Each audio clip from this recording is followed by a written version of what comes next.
Praise the lord. ದೇವರ ನಾಮಕ್ಕೆ ಮಹಿಮೆ ಉಂಟಾಗಲಿ. ಸೊ ನೀವೆಲ್ಲ ಹೇಗಿದ್ದೀರಿ? ನೀವೆಲ್ಲರೂ ಕೂಡ ಆನಂದಕರವಾಗಿ, ಆರೋಗ್ಯಕರವಾಗಿ ಮತ್ತು ಆತ್ಮೀಯವಾಗಿ ನೀವೆಲ್ಲರೂ ಕೂಡ ವಿಶ್ವಾಸದ ಯಾತ್ರೆಯಲ್ಲಿ ನೀವು ಒಂದೊಂದೇ ಹೆಜ್ಜೆಗಳನ್ನು ಹಾಕ್ತಾ ಮುಂದೆ ಸಾಗ್ತಾ ಇದ್ದೀರಿ ಎಂಬುದಾಗಿ ನಾನು ಬಲವಾಗಿ ನಂಬಿ, ಸೊ ನಿಮಗೋಸ್ಕರವಾಗಿ ನಾನು ಅನುದಿನವ ಪ್ರಾರ್ಥನೆ ಮಾಡುವಂಥ ನಿಮ್ಮ ಜೊತೆ ಸಹೋದರನಾಗಿದ್ದೇನೆ. ಸೊ ನನ್ನ ಪ್ರೀತಿಯ ದೇವ್ರ ಮಕ್ಕಳೇ, ಸೊ ಸಮಯದಲ್ಲಿ ಮತ್ತೊಂದು ಆವೃತ್ತಿ ದೇವರ ವಾಕ್ಯದಿಂದ ಒಂದು ಅದ್ಭುತವಾದಂಥ ಒಂದು ಮಾತನ್ನು ನೋಡಿಕೊಂಡು ನಾವು ಸ್ವಲ್ಪ ಹೊತ್ತು ದೇವರ ವಾಕ್ಯದ ಬೆಳಕಿನಲ್ಲಿ ನಾವು ಬಲವನ್ನು ಹೊಂದೋಣ. 2ನೇ ಪೂರ್ವಕಾಲ ವೃತ್ತಾಂತಗಳ ಪುಸ್ತಕ, ಸೊ 32ನೇ ಅಧ್ಯಾಯ 24ನೇ ವಚನ 25ನೇ ವಚನ ನಾನು ನಿಮಗೋಸ್ಕರವಾಗಿ ಓದ್ತೇನೆ. ಆ ಕಾಲದಲ್ಲಿ ಹಿಜ್ಕೀಯನು ಮರಣಕರ ರೋಗದಲ್ಲಿ ಬಿದ್ದನು. ಆಗ ಅವನು ದೇವರನ್ನು ಪ್ರಾರ್ಥಿಸಲು ಆತನು ಸದುತ್ತರವನ್ನು ದಯಪಾಲಿಸಿ ಅವನಿಗೆ ಒಂದು ಗುರುತನ್ನು ಅನುಗ್ರಹಿಸಿದನು. ಆದರೆ ಹಿಜ್ಕೀಯನು ಈ ಉಪಕಾರಕ್ಕೆ ತಕ್ಕಂತೆ ನಡೆಯದೆ ಅಹಂಕಾರಿಯಾದ್ದರಿಂದ ಯೆಹೂದದ ಮೇಲೆಯೂ ಯೆರೂಸಲೇಮಿನ ಮೇಲೆಯೂ ದೇವಕೋಪ ಉಂಟಾಯಿತು. ದೇವರು ಈ ವಾಕ್ಯದಿಂದ ನಮ್ಮ ಜೊತೆ ಮಾತಾಡಿ ನಮ್ಮನ್ನು ಬಲಪಡಿಸಲಿ. ಈ ಮಾತುಗಳನ್ನು ಕೇಳುವಂಥ ಎಲ್ಲ ನನ್ನ ಸ್ನೇಹಿತರೆ, ಆತ್ಮೀಯರೇ ಮತ್ತು ಎಲ್ಲ ದೇವರ ಭಕ್ತರೇ, ನಾವು ನೋಡ್ತೇವೆ, ನಾವು ಓದಿರುವಂಥ ವಾಕ್ಯ ಭಾಗದಲ್ಲಿ ಕೃತಜ್ಞತೆ ಅಂತಕ್ಕಂಥದ್ದು ಎಷ್ಟು ಪ್ರಾಮುಖ್ಯವಾಗಿದೆ ಎಂಬುದಾಗಿ ನೋಡ್ತಿದ್ದೇವೆ. ದೇವರಿಂದ ಸಹಾಯವನ್ನು ನಾವು ಹೊಂದಿದ ಮೇಲೆ ದೇವರಿಗೆ ಕೃತಜ್ಞತೆಯನ್ನು ಸಲ್ಲಿಸಲು ನಾವು ಎಷ್ಟು ಮಾತ್ರಕ್ಕೂ ತಡ ಮಾಡಬಾರ್ದು ಮತ್ತು ಆತನು ಮಾಡಿರುವಂಥ ಸಹಾಯಗಳನ್ನು ಯಾವತ್ತೂ ಕೂಡ ನಾವು ಮರೆತು ಹೋಗಬಾರ್ದು. ನಾವು ನೋಡ್ತೇವೆ, ಹಿಜ್ಕೀಯನು ತನ್ನ ಒಂದು ಮರಣಕರವಾದಂಥ ಪರಿಸ್ಥಿತಿಯಲ್ಲಿ ಆತನು ದೇವರನ್ನು ಪ್ರಾರ್ಥಿಸಿದನು. ದೇವರನ್ನು ಪ್ರಾರ್ಥಿಸಿದ ಮೇಲೆ ದೇವರು ಆತನಿಗೆ ಆತನ ಮೊರೆಯನ್ನು ಕೇಳಿ ಅದ್ಭುತವಾದಂಥ ಒಂದು ಬಿಡುಗಡೆಯನ್ನು ಕೊಟ್ಟನು. ದೇವರು ಎಷ್ಟೋ ಅದ್ಭುತವಾದಂಥ ಸಹಾಯವನ್ನು ಮಾಡಿದನು. ಅದನ್ನು ನೋಡ್ತೇವೆ, ಆತನು ಸ್ವಸ್ಥತೆಯನ್ನು ಹೊಂದಿದ ಮೇಲೆ, ದೇವರಿಂದ ಸಹಾಯವನ್ನು ಹೊಂದಿದ ಮೇಲೆ ಆತನು ಕೃತಜ್ಞತೆ ಉಳ್ಳವನಾಗಿರಬೇಕು. ಯಾವ ದೇವರು ಆತನಿಗೆ ಆರೋಗ್ಯವನ್ನು ಕೊಟ್ಟಿದ್ದನೋ, ಯಾವ ದೇವರು ಆತನಿಗೆ ಆಯುಷ್ಯನ್ನು ಹೆಚ್ಚಿಸಿದ್ದನೋ, ಯಾವ ದೇವರು ಆತನಿಗೆ ಸಿಂಹಾಸನದ ಮೇಲೆ ಕೂಡಿಸಿದ್ದನೋ, ಸೊ ಯಾವ ದೇವರು ಆತನಿಗೆ ಸಕಲ ಸವಲತ್ತುಗಳನ್ನು ಕೊಟ್ಟಿದ್ದನೋ ಆ ದೇವರಿಗೆ ಆತನು ಜೀವನ ಪರ್ಯಂತರ ಆತನು ಕೃತಜ್ಞತೆ ಉಳ್ಳವನಾಗಿರಬೇಕು. ನಮ್ಮ ಜೀವಿತದಲ್ಲಿ ನಾವು ಅನೇಕ ಸಲ ನಾವು ಮಾಡುವಂಥ ತಪ್ಪುಗಳೇನಂತಂದರೆ, ನಾವು ನಮ್ಮ ಕಷ್ಟಗಳು ಬಂದಾಗ, ನಮ್ಮ ಸಮಸ್ಯೆಗಳು ಬಂದಾಗ, ನಾವು ಉಪದ್ರವದಲ್ಲಿ ಬಿದ್ದಾಗ, ನಮಗೆ ದಿಕ್ಕು ತೋಚದಂಥ ಪರಿಸ್ಥಿತಿ ಬಂದಂಥ ಸಂದರ್ಭದಲ್ಲಿ ನಾವು ಕೂಡ ಪ್ರಾರ್ಥನೆಯನ್ನು ಮಾಡ್ತೇವೆ. ಇಲ್ಲಿ ಹಿಜ್ಕೀಯನು ಕೂಡ ಪ್ರಾರ್ಥನೆ ಮಾಡಿದನು. ಹಿಜ್ಕೀಯನು ಯಾವ ರೀತಿಗೆ ಪ್ರಾರ್ಥನೆ ಮಾಡಿದನಪ್ಪ ಅಂತಂದರೆ, ಆತನು ಕಣ್ಣೀರಿನಿಂದ, ಮನೋವೇದನೆಯಿಂದ ಆತನು ಪ್ರಾರ್ಥನೆ ಮಾಡಿದನು.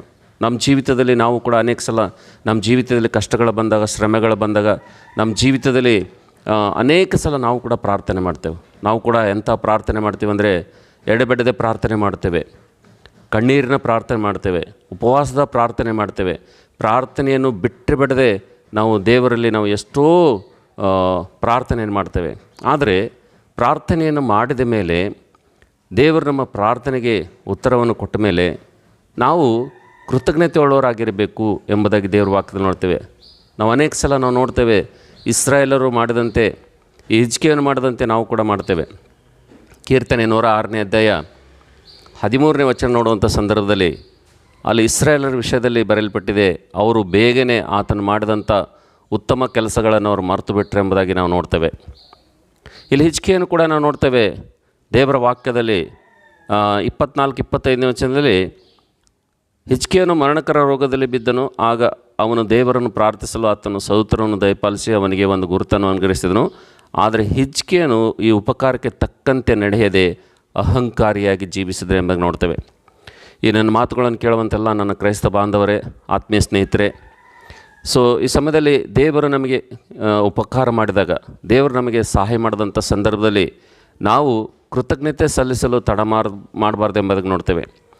ಒಂದು ವೇಳೆ ದೇವರು ಮಾಡಿದಂಥ ಸಹಾಯಕ್ಕೆ ಬದಲಾಗಿ ನಾವು ಕೃತಜ್ಞತೆ ಸಲ್ಲಿಸಲು ಒಂದು ವೇಳೆ ನಾವು ತಡ ಮಾಡಿದೆವಪ್ಪ ಅಂತಂದರೆ ಅದು ಏನಾಗ್ತದಪ್ಪ ಅಂತಂದರೆ, ಇಸ್ರಾಯೇಲರಂತೆ ನಾವು ಕೂಡ ಆತನ ಉಪಕಾರಗಳನ್ನು ಮರೆತು ಹೋಗ್ತೇವೆ. ಅದಕ್ಕೆ ಭಕ್ತನಂತ ದಾವೀದನು ಹೇಳ್ತಾನೆ, ನನ್ನ ಮನವೇ ಯೆಹೋವನನ್ನು ನನ್ನ ಕೊಂಡಾಡು, ಆತನು ಮಾಡಿರುವಂಥ ಉಪಕಾರಗಳಲ್ಲಿ ಒಂದನ್ನು ಮರೆಯಬೇಡ ಎಂಬುದಾಗಿ ದಾವೀದನು ಹೇಳ್ತಾನೆ. ಯಾಕೆ ಆತನು ಉಪಕಾರಗಳನ್ನು ಮರೆಯಬೇಡ ಎಂಬುದಾಗಿ ಆತನು ಹೇಳ್ತಾನಪ್ಪ ಅಂತಂದರೆ, ಆತನು ನಾವು ಒಂದು ವೇಳೆ ಉಪಕಾರವನ್ನು ಮರೆತು ದೇವರಿಗೆ ಕೃತಜ್ಞತೆ ಸಲ್ಲಿಸಲು ಒಂದು ವೇಳೆ ನಾವು ತಡ ಮಾಡಿದೆವಪ್ಪ ಅಂತಂದರೆ ನಮ್ಮ ಹೃದಯದಲ್ಲಿ ಗರ್ವ ಅಂತಕ್ಕಂಥದ್ದು ಬರ್ತದೆ. ಸೈತಾನನೇ ಏನು ಮಾಡ್ತಾನಂದರೆ ನಮ್ಮ ಹೃದಯದಲ್ಲಿ ತಡ ಮಾಡಿದ್ದರಿಂದ, ನಾವು ಲೇಟ್ ಮಾಡಿದ್ದರಿಂದ ನಮ್ಮ ಹೃದಯದಲ್ಲಿ ಗರ್ವವನ್ನು ತಂದು ಆತನು ಏನು ಮಾಡ್ತಾನಪ್ಪ ಅಂತಂದರೆ ಆತನು ಈ ಕೆಲಸ ದೇವರಿಂದಾಗಿಲ್ಲ, ಈ ಒಂದು ಸ್ವಸ್ಥತೆ ದೇವರಿಂದಾಗಿಲ್ಲ, ಈ ಒಂದು ಉದ್ಯೋಗದಲ್ಲಿ, ವ್ಯಾಪಾರದಲ್ಲಿ, ಬಿಸ್ನೆಸ್ನಲ್ಲಿ ಇದು ದೇವರಿಂದ ನನಗೆ ಸಹಾಯ ಸಿಕ್ಕಿಲ್ಲ, ಇದು ನಾನು ಕಷ್ಟಪಟ್ಟಿದ್ದರಿಂದ, ನಾನು ಪ್ರಯಾಸ ಪಟ್ಟಿದ್ದರಿಂದ, ನಾನು ಕಷ್ಟಪಟ್ಟು ದುಡಿದಿದ್ದರಿಂದ, ಸೊ ನನಗೆ ಈ ಒಂದು ಜ್ಞಾನ ಇದ್ದಿದ್ದರಿಂದ ಇದೆಲ್ಲ ನನಗೆ ಸಿಕ್ಕಿದೆ ಎಂಬುದಾಗಿ ಸೈತಾನನು ಈ ಒಂದು ಗರ್ವವನ್ನು ನಮ್ಮ ಹೃದಯದಲ್ಲಿ ತಂದಿದ್ದರಿಂದ ನಾವು ಕೃತಜ್ಞತೆಹೀನರಾಗ್ತೇವೆ. ಕೀರ್ತನೆ 106:13 ಕೂಡ ಅದನ್ನೇ ನಾವು ನೋಡ್ತೀವಿ. ನಾವು ದೇವರಿಂದ ಎಷ್ಟೋ ಉಪಕಾರಗಳನ್ನು ಹೊಂದಿದಂಥವರು ಅವರೆಷ್ಟೋ ಬೇಗನೆ ಆತನ ಕೆಲಸಗಳನ್ನು ಮರೆತು ಹೋದರೆ ಎಂಬುದಾಗಿ ನೋಡ್ತೇವೆ. ಆದರೆ ನಮ್ಮ ಜೀವಿತದಲ್ಲಿ ನಮಗೂ, ನಮ್ಮ ಕುಟುಂಬಕ್ಕೂ, ನಮ್ಮ ಸಂತಾನಕ್ಕೂ ದೇವರು ಸಿದ್ಧಪಡಿಸಿರುವಂಥ ಆಶೀರ್ವಾದಗಳನ್ನು ಹೊಂದಿಕೊಳ್ಬೇಕಪ್ಪ ಅಂತಂದರೆ, ಆಶೀರ್ವಾದಗಳನ್ನು ಶಾಶ್ವತವಾಗಿ ನಾವು ಹೊಂದಿಕೊಳ್ಬೇಕಪ್ಪ ಅಂತಂದರೆ ನಾವು ನೋಡ್ತೇವೆ ಭಕ್ತನಂಥ ದಾವೀದನಂತೆ ಆತನು ಮಾಡಿರುವಂಥ ಉಪಕಾರಗಳಲ್ಲಿ ಒಂದನ್ನು ಮರೆಯಬಾರ್ದು. ಇವತ್ತು ಭಕ್ತರ ಜೀವಿತವನ್ನು ನೋಡುವಂಥ ಸಂದರ್ಭದಲ್ಲಿ ನಾವು ನೋಡ್ತೇವೆ, ಅಬ್ರಹಾಮನಿಗೆ ಕರೆದಂಥ ದೇವರು ನಾನು ನಿನ್ನನ್ನು ದೊಡ್ಡ ಜನಾಂಗವಾಗಿ ಮಾಡ್ತೇನೆ ಎಂಬುದಾಗಿ 12ನೇ ಅಧ್ಯಾಯದಲ್ಲಿ ಆದಿಕಾಂಡ ಪುಸ್ತಕದಲ್ಲಿ ಕರೆದಂಥ ಸಂದರ್ಭದಲ್ಲಿ ಆ ಆಶೀರ್ವಾದ ಹೊಂದೋದಕ್ಕಿಂತ ಮುಂಚಿತವಾಗಿ ನಾವು ನೋಡ್ತೇವೆ ಅಬ್ರಹಾಮನು ಎಲ್ಲೆಲ್ಲಿ ಆತನು ಇಳಿದುಕೊಳ್ತಾನೋ ಆತನಲ್ಲಿ ಯಜ್ಞವೇದಿಯನ್ನು ಕಟ್ಟಿ ದೇವರನ್ನು ಆರಾಧಿಸಿದ ಎಂಬುದಾಗಿ ನೋಡ್ತೇವೆ. ಆದರೆ ಅದರ ಮುಂದೆ ನಾವು ನೋಡ್ತೇವೆ ನೋಹನ ಜೀವಿತವನ್ನು ಕೂಡ ನಾವು ನೋಡ್ತೇವೆ. ದೇವರು ಎಷ್ಟೋ ದೊಡ್ಡ ಜಲಪ್ರಳಯದಿಂದ ಆತನನ್ನು ತಪ್ಪಿಸಿದ್ದರಿಂದ, ಆ ಉಪದ್ರವದಿಂದ ತಪ್ಪಿಸಿದ್ದರಿಂದ ನಾವು ನೋಡ್ತೇವೆ ಆತನು ಆ ಒಂದು ಜಲಪ್ರಳಯ ನಿಂತ ತಕ್ಷಣವೇ, ಆತನು ನಾವೆಯಿಂದ ಹೊರಗಡೆ ಬಂದ ತಕ್ಷಣವೇ ಆತನು ನಾವು ನೋಡ್ತೇವೆ ಆತನು ಯಜ್ಞವೇದಿಯನ್ನು ಕಟ್ಟಿ ಮೊಟ್ಟ ಮೊದಲಾಗಿ ದೇವರಿಗೆ ಕೃತಜ್ಞತೆಯನ್ನು ಸಲ್ಲಿಸಿದನು, ದೇವರಿಗೆ ಆರಾಧನೆ ಮಾಡಿದನೆಂಬುದಾಗಿ ನಾವು ದೇವರ ವಾಕ್ಯದಲ್ಲಿ ನೋಡ್ತಾ ಇದ್ದೇವೆ. ಅದಕ್ಕೋಸ್ಕರಾಗಿ ಈ ನನ್ನ ಪ್ರೀತಿಯ ದೇವ್ರ ಮಕ್ಕಳೇ, ಸಹೋದರ ಸಹೋದರಿಯರೇ, ನಾವು ಆರಾಧನೆ ಮಾಡೋದರಲ್ಲಿ, ದೇವರಿಗೆ ಕೃತಜ್ಞತೆ ಸಲ್ಲಿಸೋದ್ರಲ್ಲಿ ಎಷ್ಟು ಮಾತ್ರಕ್ಕೂ ನಾವು ತಡ ಮಾಡಬಾರ್ದು ಎಂಬುದಾಗಿ ನೋಡ್ತೇವೆ. ನಾವು ಒಂದು ವೇಳೆ ದೇವರಿಗೆ ಕೃತಜ್ಞತೆ ಸಲ್ಲಿಸೋದರಲ್ಲಿ, ದೇವರಿಗೆ ನಾವು ಹೃದಯಪೂರ್ವಕವಾಗಿ ನಾವು ಸಮರ್ಪಣೆ ಮಾಡುವಂಥ ವಿಷಯದಲ್ಲಿ ನಾವು ಒಂದು ವೇಳೆ ತಡ ಮಾಡಿದೆವಪ್ಪ ಅಂತಂದರೆ ನಾವು ನೋಡ್ತೇವೆ ಸೈತನನ್ನು ನಮ್ಮಲ್ಲಿ ದುಷ್ಟ ಹೃದಯವನ್ನು ಆತನು ಉಂಟು ಮಾಡಿ ಮತ್ತು ದೇವರಿಂದ ಬರುವಂಥ ಪ್ರತಿಯೊಂದು ಆಶೀರ್ವಾದಗಳನ್ನು ಆತನು ತಪ್ಪಿಸ್ತಾನೆ. ಅದಕ್ಕೆ ನಾವು ನೋಡ್ತೇವೆ ಹಿಜ್ಕೀಯನ ಜೀವಿತದಲ್ಲಿ ನೋಡ್ತೇವೆ 2ನೇ ಪೂರ್ವಕಾಲವೃತ್ತಾಂತಗಳ ಪುಸ್ತಕ 32ನೇ ಅಧ್ಯಾಯ 24-25ನೇ ವಚನದಲ್ಲಿ, 24ನೇ ವಚನದಲ್ಲಿ ಹಿಜ್ಕೀಯನು ಆತನು ಪ್ರಾರ್ಥನೆ ಮಾಡ್ತಾನೆ, ದೇವರ ಆತನ ಪ್ರಾರ್ಥನೆಯನ್ನು ಕೇಳ್ತಾನೆ. ಆದರೆ 25ನೇ ವಚನ ನಾವು ನೋಡ್ತೇವೆ ಆ ಉಪಕಾರಕ್ಕೆ ತಕ್ಕ ಹಾಗೆ ಹಿಜ್ಕೀಯನು ಆತನು ದೇವರ ದೃಷ್ಟಿಯಲ್ಲಿ ನಡೀಲಿಲ್ಲ, ಆತನು ಕೃತಜ್ಞತೆ ಉಳ್ಳವನಾಗಿರಲಿಲ್ಲ ಎಂಬುದು ನೋಡ್ತೇವೆ. ಅದರಿಂದ ದೇವರ ಕೋಪವು ನಾವು ನೋಡ್ತೇವೆ ಯೆರೂಸಲೇಮಿನವರ ಮೇಲೆಯೂ ನಾವು ನೋಡ್ತೇವೆ ಮತ್ತು ಯೆಹೂದ ದೇಶದ ಮೇಲೆಯೂ ಅದು ಬಂತು ಎಂಬುದಾಗಿ ದೇವರ ವಾಕ್ಯದಲ್ಲಿ ನೋಡ್ತೇವೆ. ಅದಕ್ಕೋಸ್ಕರಾಗಿ ನನ್ನ ಪ್ರೀತಿ ದೇವರ ಮಕ್ಕಳೇ, ದೇವರಿಂದ ಶಾಶ್ವತವಾದಂಥ ಆಶೀರ್ವಾದಗಳನ್ನು ಹೊಂದಿಕೊಳ್ಬೇಕಪ್ಪ ಅಂತಂದರೆ ನಾವು ದೇವರಿಗೆ ಕೃತಜ್ಞತೆ ಸಲ್ಲಿಸಲು ತಡ ಮಾಡದೆ ನಾವು ನಮ್ಮ ಜೀವಿತದಲ್ಲಿ ದೇವರಿಗೆ ಕೃತಜ್ಞತೆ ಒಳರಾಗಿ ಜೀವಿಸೋಣ. ದೇವರಿಂದ ಎಲ್ಲ ಆಶೀರ್ವಾದಗಳನ್ನು ಹೊಂದಿಕೊಳ್ಳೋಣ. Thank you. God bless you. ದೇವರು ನಿಮ್ಮನ್ನು ಆಶೀರ್ವಾದ ಮಾಡಲಿ.